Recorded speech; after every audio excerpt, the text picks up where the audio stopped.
Hi,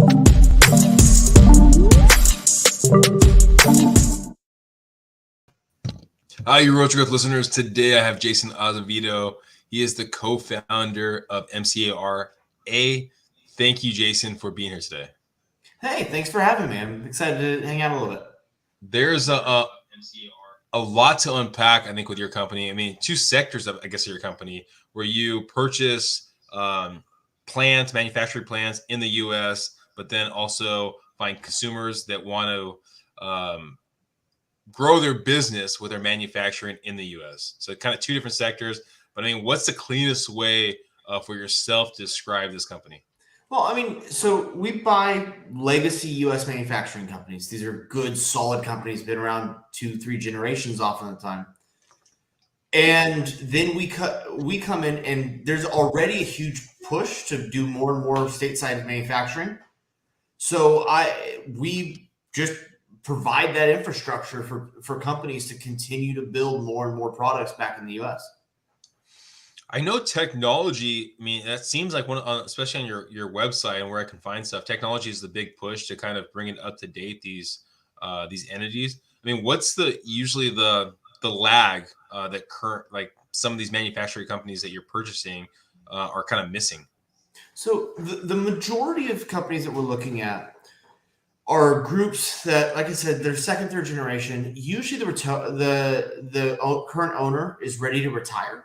So they built a great company filled with awesome people. But in the last 5-10 years, oftentimes they've decided, hey, I kind of want out. I don't really want to be investing in all this new tech, all the kind of new processes.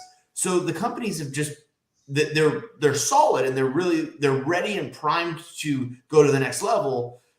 But the owner just didn't want the extra headache of dealing with that. So we come in and overlay not only technology but process and the people to pull this off. And the other thing too is technology in the last 5-10 years has just come leaps and bounds. So a lot of this wasn't even easily available, say 7-8 years ago. So it's really just we're at a crescendo point in the industry. Now, what's usually the transition period when you're taking over the company, the person wanting to retire? Is it instant? Is there a year, 2 year? I mean, what's that window of transition? It's not instant. That would be way too much of a shock to the system. Physically in together, usually a month and a half. Okay. But most of our sellers will actually roll over equity into our private equity firm. So they actually remain a part of the organization in perpetuity. So a lot of these companies, the name on the side of the building is the founder's last name. So preserving that legacy is incredibly important to them. We're able to show them what we're doing from the private equity side of how we're really truly coming in and doing something special for the employees. So oftentimes they actually decide to reinvest into the fund. So they stay part of the entire organization until the day that we ESOP and transfer the ownership to the employees. Well, let's rewind. I mean, I know you've been doing this a very long time, and let's talk about a young Jason. I think you started your first manufacturing company. I think it's 16, 15, somewhere in there. Yes, I was 15 and my brother was 20. Yes, we sophomore in high school, going, hey, we're going to run a manufacturing company. This sounds like a great idea. well, let's rewind before that. I mean, where did the idea come from to even wanting to do this? Okay, so I'm going to kind of take you through a story that sets the time and place that we do this. So first off, growing up, I was the kid with Legos all the time always building something, wants to see what crazy, weird stuff you can do, taking things apart, putting it back together. So just the whole building process was in my entire soul and my build. But when we started this company, it was February of 2000. Or we started our first company was February of 2007. We started in the t-shirt printing world. We had an opportunity that we saw. We're like, okay, let's go down and do that. At the exact same time, our father worked in a manufacturing plant that had huge management versus employee problems. And it was really, truly, it was sad to see that mentality that you see out of, unfortunately, too many people, where management has to be against the employees. And we watched kind of the damage that was doing to what was a profitable plant, but they started destroying it. So here we are, 15-year-old kid. We're got our company going, and the crash of 2007 and late 2007, early 2008 happens in the first 12 months of us in business. So we kind of we saw an entire industry fall apart, and it showed us that a lot of these companies were running improperly. And we could see what was happening with our father, and we saw what was happening with competitors that are crashing. And there was a commonality. The people that took care of their people survived, and the people that were basically using their employees, all of them started to die, and the company started to fall apart. So we went and started picking up the pieces and made very strict rules that we hold till this day of how you treat people, how you develop with them, how you treat manufacturing in general, and largely based on what we had seen with our father, with a crashing market. And we just started doubling down on it. Had to all be about process and people. And then all of a sudden technology starts catching up about 10, 15 years later. And you're able to add robotics or automation and take all these dangerous jobs away or take what was once a dangerous job, take the exact same employee, train them to do it with the assistance of automation. And now you've made a really good paying, safe job for them. And really, that's where we started seeing this huge opportunity to take an entire industry and do that with it.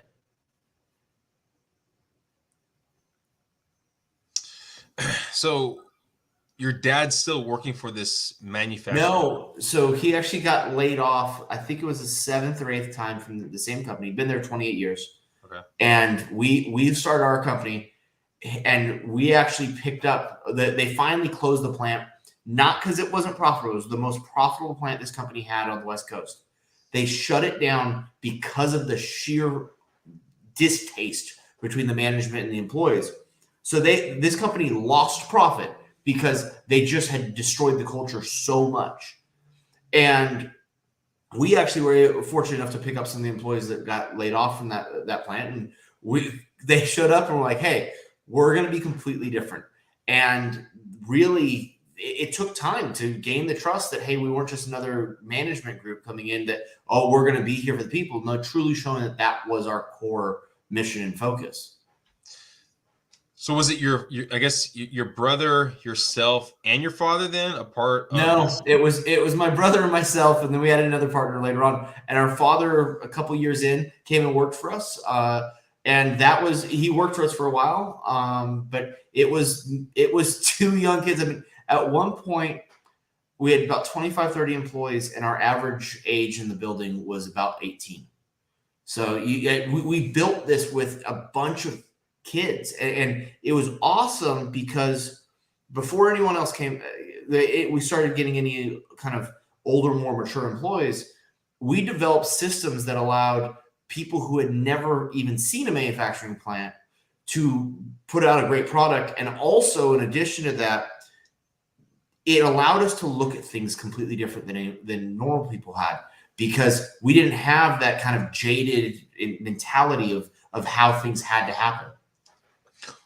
Where did the startup capital come from? And when you're starting this company, we each had $600 from lining youth soccer fields for a season, and we started with $600 from each one of us, and then took every single dollar we had for years and years and years and put it back in. We were fortunate enough still to be living with our mother and father at the time, so we didn't have housing costs. But it was truly from the beginning built with $600. And the reality is nobody was going to give us credit. I remember us applying to buy machinery, and we needed an equipment loan, and they're like, "Yeah, no, you're 17 years old. We're not doing that." So we did it sheerly by revolving profits back into the accounts. Okay, so you have $1,200. I'm just trying to walk through the process, right? Because you have $1,200. I mean, I'm guessing you didn't get the location first. You got basically the okay. So what had happened was, especially with the t-shirt company, I was involved in student government at school. Where it actually the concept came from was I watched how badly the school was being taken advantage of by what they were paying to get like the rally t-shirts and all that. So we had a neighbor at the time. He had a small t-shirt printing company in his garage, and completely no financial benefit to me. I was just connecting the school with him to just save them money. Well, then the volume starts picking up of how much they're transacting. We're associated with the soccer club, also put them over there. And then one day we were like, you know what? We see a cool opportunity in this market because most of the printing shops were, frankly, they were just way overcharging for when they knew that the budgets would carry it. So we stepped in and said, hey, we're going to start a t-shirt printing company that's based on the right price and really servicing the daylights out of the clients. And we went above and beyond into new processes and new inks to really kind of upgrade what people were getting. So we started with a customer base that we had already kind of developed, but then doubled down and went and made a business out of it. I'm guessing then when you're printing the t-shirts, did you the equipment was fairly cheap, or you used your neighbor's equipment? We teamed up with our neighbor for a while, and the equipment was relatively cheap. We got, in a really weird way, really fortunate that we started a company right when the economy just fell out, because you were able to suddenly basically buy equipment for free because people needed it out of buildings because they were being kicked out, or hey, I need to sell off all my old stuff to try to make ends meet. So all of a sudden the entire market is on sale. And we had people in our ears the whole time going, oh, it's a horrible time to be in business. You're going to lose everything, every other thing.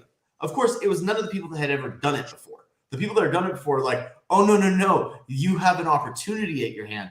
So we were able to go pick up all this equipment for really cheap. And we became the best mechanics you've ever seen, because we weren't buying working equipment. We were buying, it was just little aspects here and there. And hey, if it doesn't work, we'll figure out how to make it work. Now you and your brother are doing this.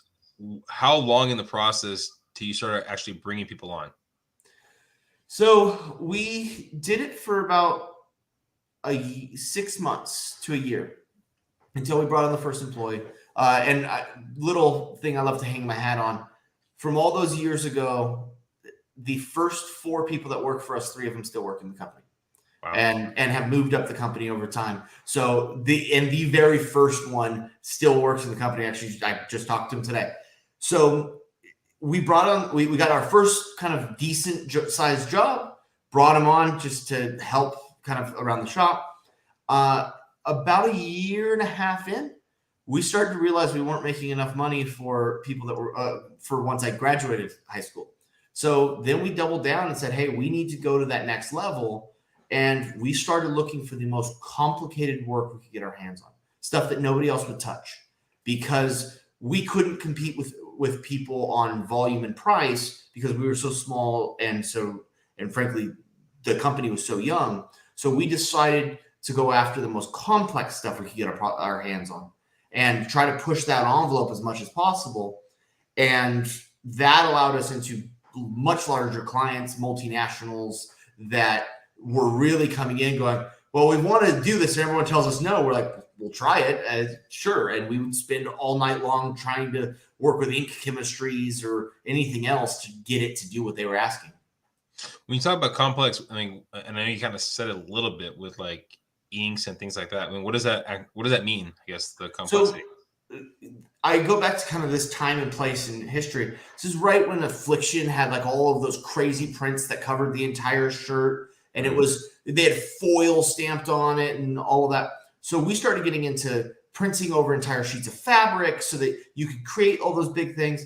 We did one time. It was a cupcake, and we did the entire cupcake with a kind of almost a puffing ink. And then we figured out how to suspend vanilla extract in the ink so that it always smelled like a vanilla cupcake, and then putting glitter sparkles in it so that it looks like it has sprinkles on it. So like just taking stuff and going almost obnoxiously to the next level, where it was the customer's like, well, we really want to see this. And we want to do this. We did one, we found a photopolymer that would go into the ink.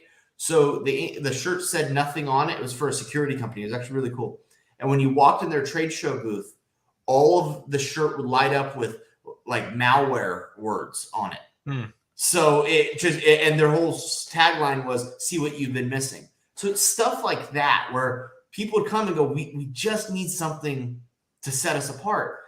Also goes back to that time in history. Right then and there, everyone needed to be set apart as much as they possibly could because they were struggling to keep their clients. So we're going in going, let us just do something crazy with you. Well, okay, now you're expanding, you're growing, you're getting good success, you're getting bigger businesses. And as you get bigger, right, you're talking about more volume. I mean, were you still staying in that, I'm going to just go complex, Was there ever a point where you kind of swayed away from that and just focus on volume? Yeah, so the two went hand in hand.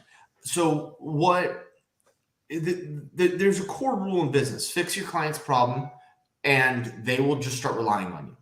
So we went in and we took on this complex work and we were good to deal with. So of course we started getting all the easy stuff too, because they're like, you know what, you guys just take that stuff too. So we had 30% of that company dedicated to doing really, really annoyingly complex stuff. And then the rest of the company is just running things that create profit nonstop. But we'd pretty much every client we'd ever get into, and this still holds true for a lot of our companies, we'd go in on fixing a problem they've been trying to get their head wrapped around that nobody will touch. And then once they become comfortable with you, they hand you all the easy stuff because they're just used to working with you on everything. And then how long, I mean, as this is growing, the business is growing, do you start looking of taking on other companies and other manufacturer factories? So we started, it was about 3 or 4 years after the first company that we started our retail display company. So we started building displays going into all the major big box retailers and a lot of the major electronics retailers.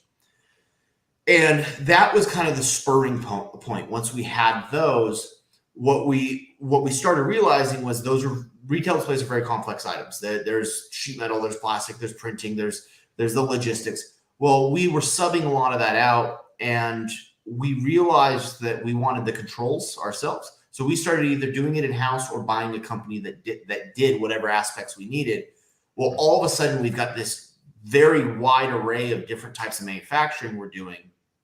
And that really, it opened our eyes even more to going, wait, we've developed a really strong manufacturing process and a really strong supply chain. What else can we build? And we started getting into weirder and weirder companies that we were looking at. Now, again, as you're growing, expanding, getting more companies underneath you, I mean, as that time has kind of passed in those 15 years, it's been a lot even easier for people to purchase overseas. Have you seen any of that kind of competition or any of that kind of fight? Or so yes and no. So it's a misnomer that it's automatically cheaper to produce in Asia. It's frankly not true. That's based on about 15, 20-year-old logic. So, and of course, I've got a bias because I buy American manufacturing companies. I acknowledge my bias. So let's remove my bias. Foxconn is the #1 Chinese contract manufacturer.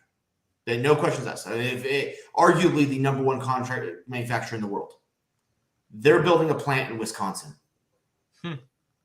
I mean, the proof's in the pudding. Things are coming back, not just because of Made in America and how great that is. It's coming back because it's fiscally responsible to build in the U.S.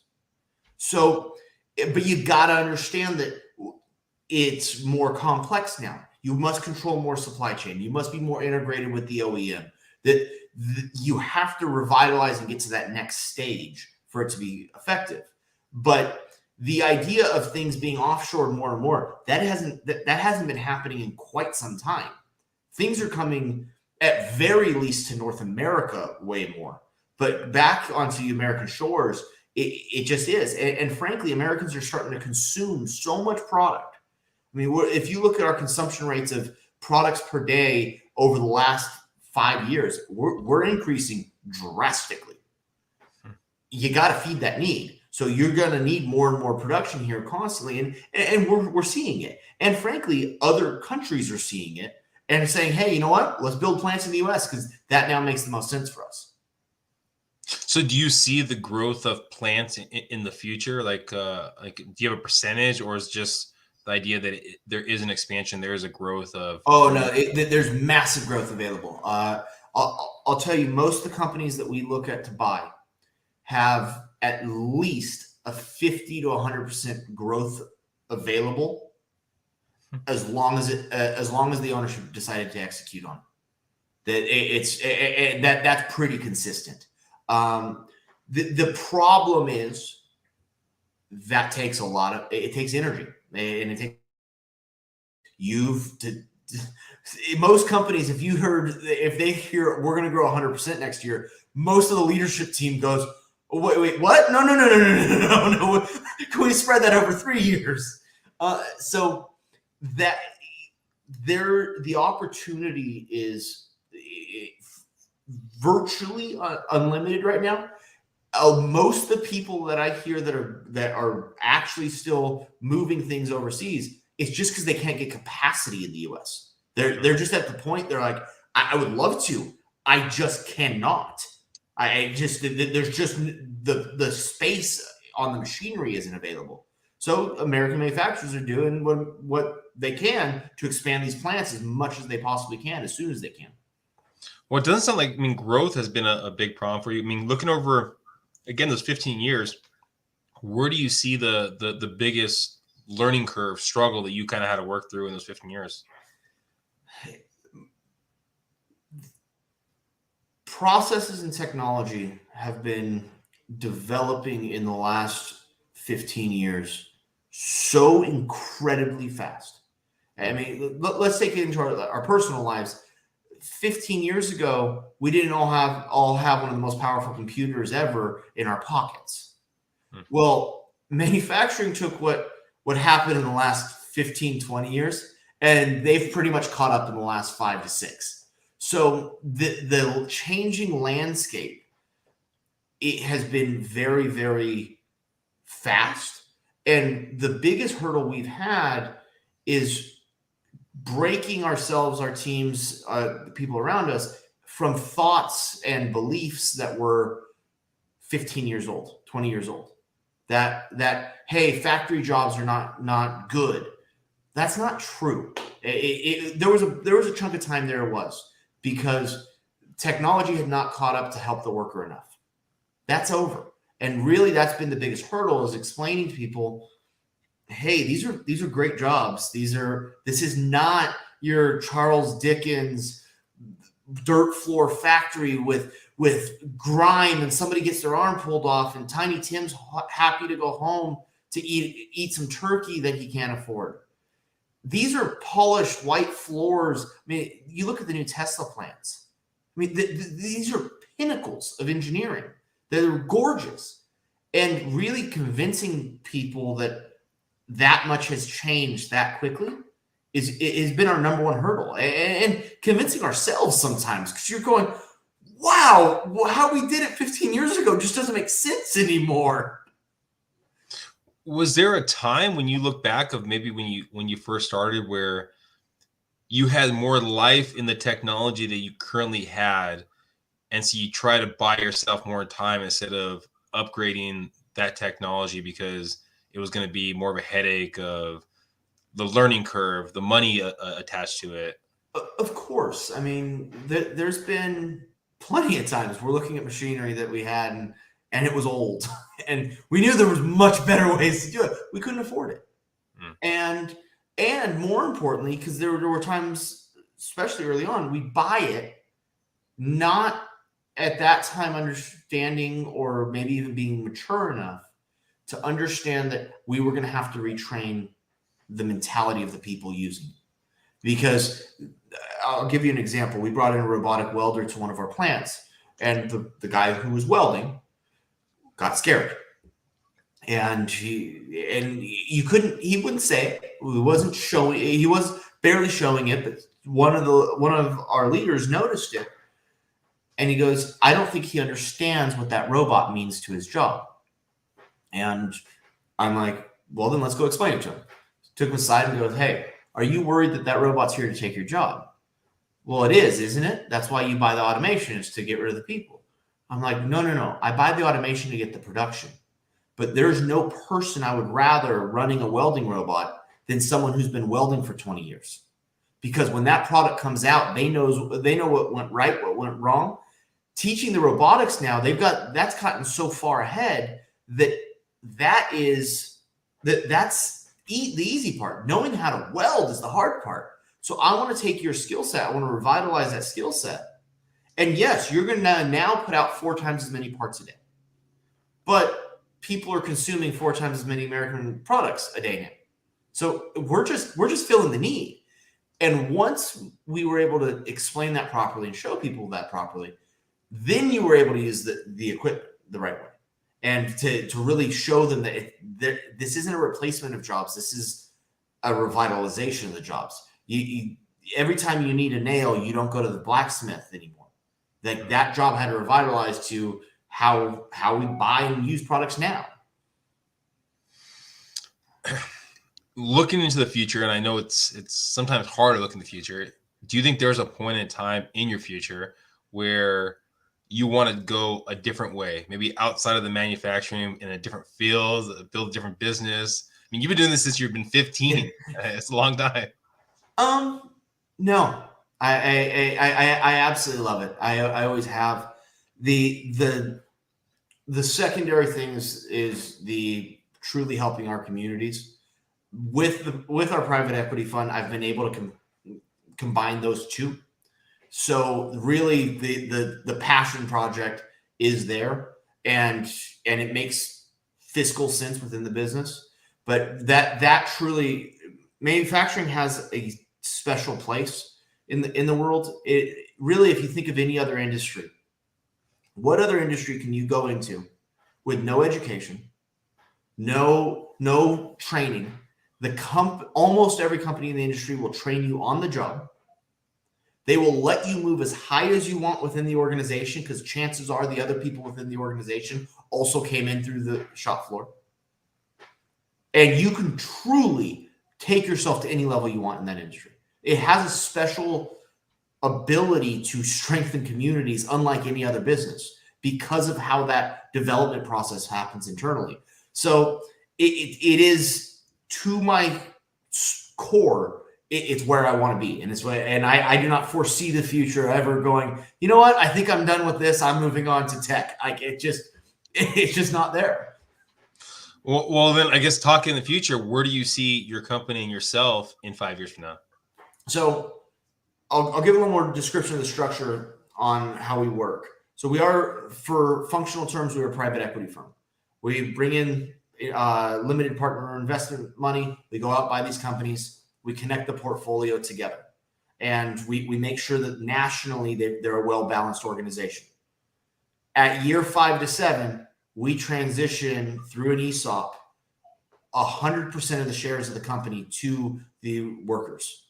So the American factory worker will own his own factory. That strengthens those communities. So in 5-7 years, I'm pretty sure I'll be closing out the first ESOP on the fund and kicking off fund 2. Nice. Well, I mean, this is a question. I mean, you've talked about technology, and again, Jason, thank you for being here.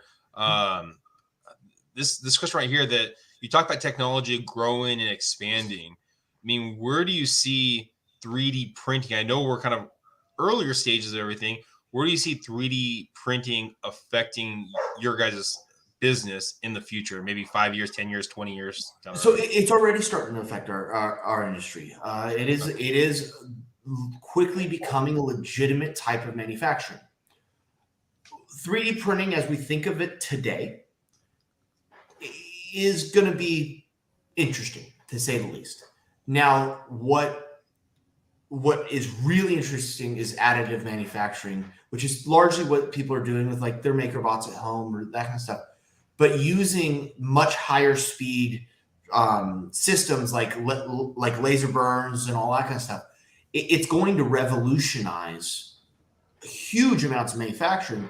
And part of the reason being is it's once we can figure out the speed, the efficiency of it's unbelievable. Where if you can build a piston, instead of casting it like you would historically, you can put air and coolant systems through it, and you can lighten it up. That it has crazy access. It's just speed. Right now, there's nobody producing anything 3D printed at a pace that is really effective enough for volume production. That being said, if you went back 10 years ago, nobody was making robotics that you could work alongside and train to do processes in under 5 minutes. Well, those are everywhere now. So it's going to be a huge staple of manufacturing. It's just going to be who can figure out how to change the speed of it well enough. Well, again, Jason, thank you for being here. If someone's listening and they're looking to either invest some funds with you, looking to use you guys for some manufacturing, they have a manufacturing company they're looking to kind of get out of the business, I mean, what's the best way of them getting more information or even just reaching out? The best way is go to mrca.net. On there, if you're interested in investing, all of the majority of the investment information is there. There is an invest now button that will get you directly to our fund manager who can explain it all. Also on there is a direct link to my calendar. I am very open with how we do things. We believe that we've got a blueprint to really strengthen and help make communities and businesses much better. I invite anybody to go on there, take time on my calendar. I'm more than happy to sit and talk. And I've talked from everything from how do I see manufacturing going to how's the weather in Texas. Like we're very open. We're very approachable. Feel free. It's mrca.net. And there's access to all of us and tons of information on what we're doing. And that information is in the show notes. So go in the show notes for that. I'm going to finish off one last question, Jason. Yep. What advice would you give to your 15-year-old self that was just getting in the manufacturing business with his brother? Breathe. There were times that you think the whole thing's going to collapse or that it's all going to crash. And this is for any entrepreneur. Breathe. You ain't going to lose it. It's just everyone's gone through it. Him and I used to get into very large arguments because we didn't have the skills yet to just take a step back and breathe and go, hey, we're going to make it work out. You know what? That old saying, I don't know how old it is, but you know the saying, no pressure, no diamonds. Exactly. If you're not feeling the pressure, you're probably stagnant and you probably don't want to be in that spot that you're in. Thank you guys for listening. Please subscribe. Please share. Go in the show notes and find Jason. Bye, everyone.